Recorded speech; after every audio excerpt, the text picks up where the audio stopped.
Ayan guys, ang ginagawan.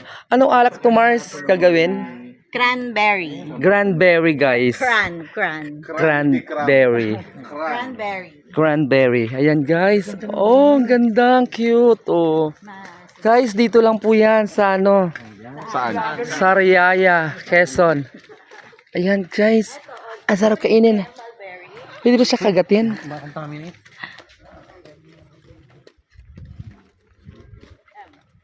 Ginagawa rin po siyang jam at saka. Ay, nakakain siya, Mars. Estudyante ko last. Pwede ito may kay Mars. Gumawa Ayan, ng laki ng puno. Ayan. Kailangan yung itim. Itim na talaga yun. Itim, kuha tayo guys na itim. Kuha tayo. Ay, ang dami niyang bunga guys.